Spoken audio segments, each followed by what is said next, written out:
Anabelle by J. Archer, read by Bruce Kaufman, illustrations by Roland Isset. The crisp autumn air had settled into the city of Brookston as citizens crunched their way down leaf-filled streets, passing each other in roaring silence. 'Twas a small town filled with solitary people who went about their days minding their own business. In Brookston, it was highly unorthodox, even as much as to ask to borrow flour or sugar from a neighbor. However, as isolated as they were from each other, the people of Brookston loved Halloween, and their annual Halloween decorating competition broke the silent social barriers accepted on every other day of the year. Halloween in Brookston freed its people from their otherwise monotonous routines. The home with the best decorations always made the front page of the Brookston Star. Anyone who missed visiting the winner on Halloween night had the opportunity to see a photo of the house on the cover of the paper the next morning. Last year, this highly coveted honor went to Edgar and Susan Howell, residents of Plum Hollow Court. On Halloween, their front yard, completely dismissible on any other day of the year, was decorated with a dozen plastic tombstones, dimly lit with lime green and blood red light. The front door was braced open, where a bloody doll lay on the ground, just visible amidst the darkness. A flashlight flickered, revealing the doll's cold expression as if it were being turned on and off. Edgar wore a tuxedo, and Susan wore a wedding dress. They each stood motionless in their wooden casket beside their front door, waiting. On November 1st, the Brookston Star reported this same couple missing. From that day on, it was rumored that the other residents of Plum Howell Court could hear a child's giggling and the pounding of feet coming from Edgar and Susan's vacant house every now and then. 8:30 p.m., Tuesday, October 27th. The thunder was unsettling and proved louder than Mason Lorraine's bedroom stereo. It was another rainy night in October, and sheets of lightning smeared onto his black walls in white, untimely episodes, like a camera capturing multiple flash photos.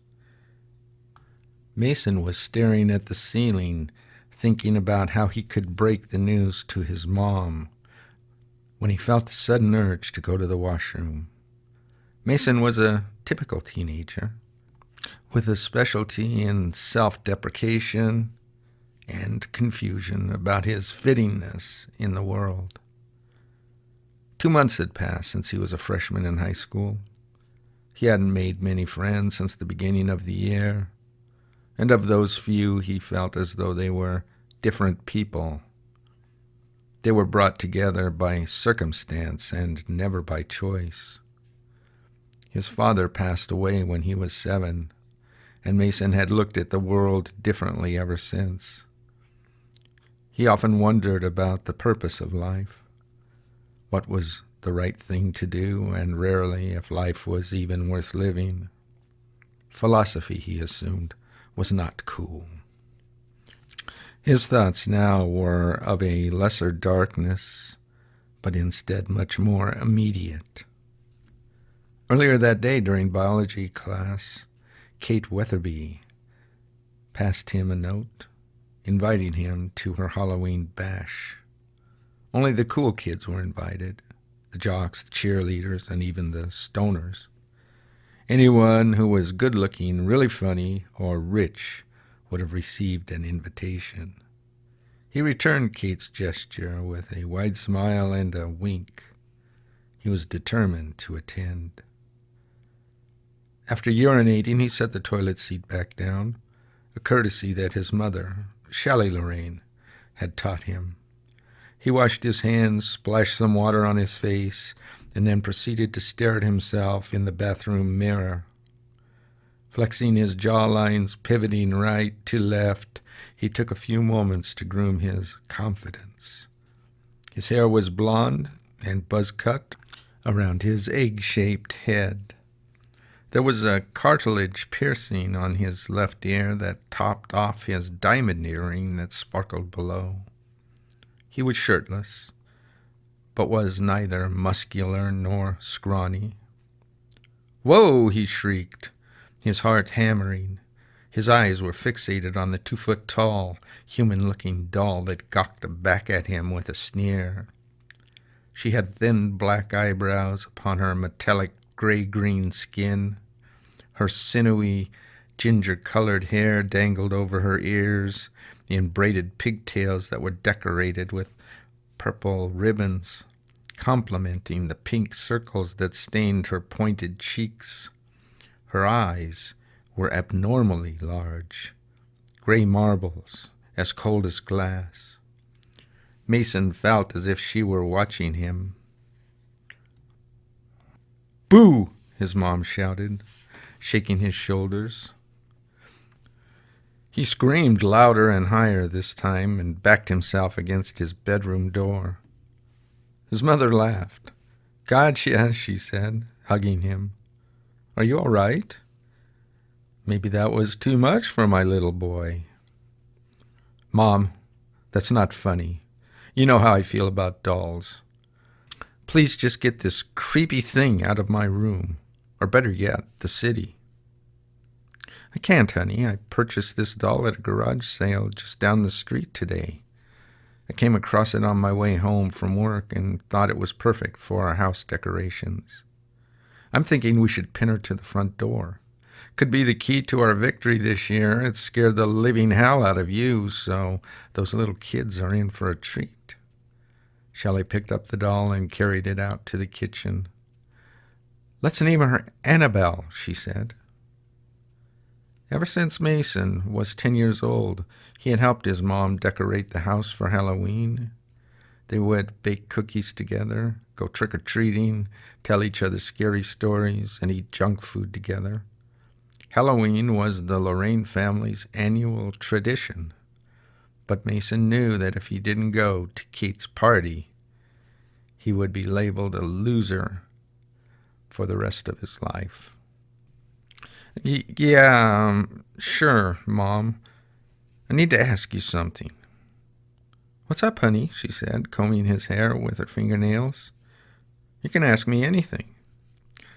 "Well, there's going to be a huge party on Halloween night. I was wondering if I could go. Of course, I'd come home early and call you frequently to let you know that I'm all right."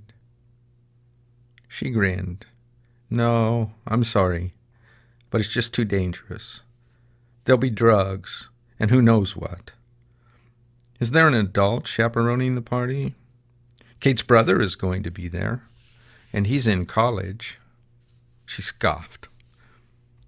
"You're not going, and that's final." "Mom, come on, please," he said, pouting. She ignored his request and said instead, "Oh yeah, I purchased a camera from the garage sale today, too. If you check the table by your bed, it should be there. We should document our memories while we decorate the house. We might need some pictures for the Brookston Star, just in case," she said, winking. "You can take pictures, can't you?" "Who cares about this stupid competition? We never win anyway. I'm going to bed. Night, Mom." 2 a.m., Wednesday. Mason's eyes burst open and he sat up, panting. The sky was as black as the devil's soul, and the tears of the heavens showered the city of Brookston. The howl of the sky came again like a sonic boom. He found his bedroom door open. Adjusting to the darkness, squinting his eyes, he discovered something standing in the corner of his bedroom. A brilliant flash flickered and died. Moments later there came rumbling thunder, always calling its warning too late. Another flash burned into the pupils like an almighty camera flash that seized everything at once. And he saw that stupid doll's demonic grin and slanted head gaping at him with those unsympathetic stone eyes. The camera hung around her neck, swaying back and forth. Several hours later, he found himself alone in his room. As he eased into his body and fully awoke, he convinced himself that it was a dream. More pressing to Mason was whether he should tell Kate that he could not come to the party. Perhaps she would not care. But he was determined to be noticed, to trick his mother, and disappear to the party anyway. 1 p.m., Saturday. It was October 31st, and still chilly. Despite the blurring of billows, the sunshine managed to pierce through in a petty manner. From time to time, the occasional house sparrow would zip across the endless gray sky. Besides the pine trees, saplings were bare.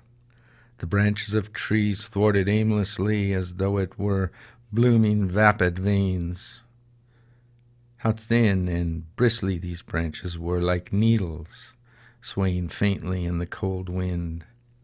Fallen leaves would dance in a twist and then ease their way onto the pavement, which was a darker gray than usual, and a little damp from the past week's showers.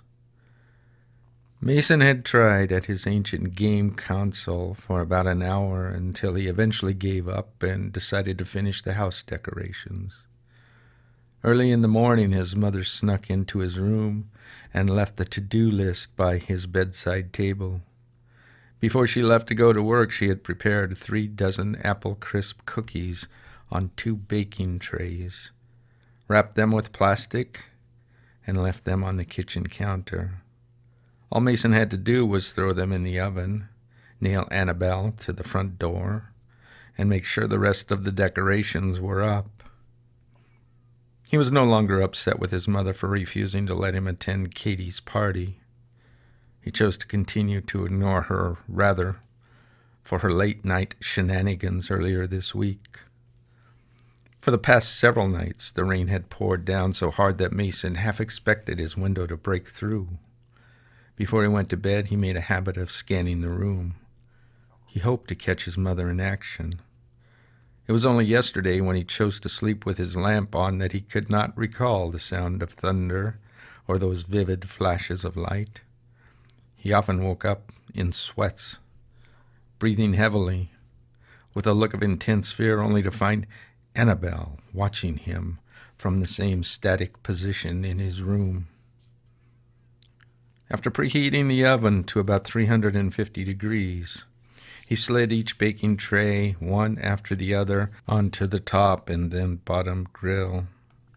Suddenly, he heard a loud sound of static coming from his bedroom.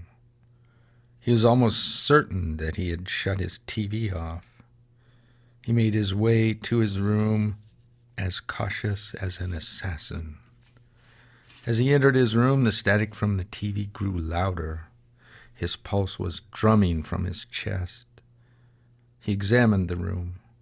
The only source of light was from the white tint of the LCD TV that looked like a million black ants under a microscope feeding on a snow-white dove. Anabelle stood silent in the corner of his room, watching him. He took a deep breath and shut the TV off. The room went black. His pulse dropped along with the sound of the static. 30 minutes later, when Mason was in the garage searching for some hardware tools, he heard a loud thud. The thought of pinning Anabelle against the wooden door had comforted him. Tonight, the night of Halloween, was the very last night that she would stick around. By tomorrow morning, he could throw that stupid doll away maybe even burn her in the wake of a fire. "Mom," he called out, "are you home?" An eerie silence hung in the air. "Mom, this is not funny." There was the high-pitched chuckling of a little girl, followed by trampling thuds. "I'm going crazy." Mason grabbed the hammer with his right hand, a box of nails with his left, and went back into the house, determined to crucify Anabelle. 7 a.m. Sunday. Shelley was walking around Mason's room, reminiscing about their old memories, when she found Anabelle at the corner of the room with a camera hung around her neck. Her eyeliner was smudged. Mason hadn't come home, and she was ashamed as a parent. When she arrived home at about 4:30 p.m. Saturday, she was convinced that Mason had already gone to the party. The cookies, however, were baked and set on 2 plates on the kitchen counter. She called him, but he did not answer, at least 20 times. She kept a keen eye on her watch throughout the rest of the afternoon and into the night, counting every minute that passed. Each increasing tick and tock tormenting her as though she knew it were counting down the last moments they would ever have to spend together. He's not my little boy anymore. He's growing up. While distributing her homemade cookies and some candy from Walmart to the little trick-or-treaters, she reminisced of Mason's youth, when Mason would ask her all sorts of questions about the world. Santa Claus real? Can humans fly? What happens after you die? She even thought of James, her husband, and how he would carry Mason on his shoulders and walk around acting like a zombie. Halloween was James' favorite holiday. At around 11:30 p.m., Mason was nowhere to be found. She had called the police, but they were of no assistance. The officers drove to Plum Hollow Court and asked questions about what Mason looked like and where he was last seen. Shelley snatched his 8th grade graduation photo off the fridge and handed it to them. "He's at some party. He never told me where it was."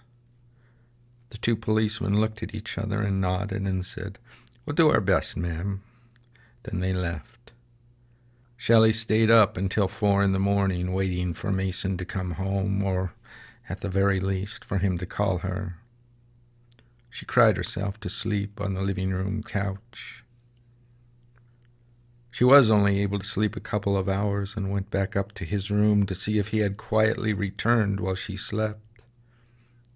Shelley turned toward Anabelle, standing beside Mason's closet, and walked forward, reaching her hand towards the camera. Annabelle's sinister smirk was wider now. It was as if she was struggling to hold back her laughter. Her gray pupils dilated and cunningly tracked Shelley's movements as she inched closer towards the camera. Shelley turned the camera on and sifted through the photo gallery. At first there were a few photos of the jack-o'-lanterns that filled the front yard, then a photo of Mason sleeping in his bedroom at night. There were a few of those. Her brows furrowed inward. She examined these photos closely, confused. The next photo was a picture at City Park. It was taken at night, and there was a wide and grassy open space that was surrounded by the skeleton of 2 trees. The next photo, displaying a similar image, only this time there was a muddy shovel that was pitched into the ground and a hole at least 7 feet deep. Anabelle herself was in the next photo, grinning, next to Mason's bloody and mangled body that lay at the bottom of the grave. Shelley felt shivers run down her spine until eventually consumed the rest of her body in the form of goose flesh. She dropped the camera. Annabelle's eyes rolled upward, and she let out an uncontrollable and piercing laughter. Shelley stumbled onto the floor while stepping backwards, feeling for the wall. "Help!" she screamed.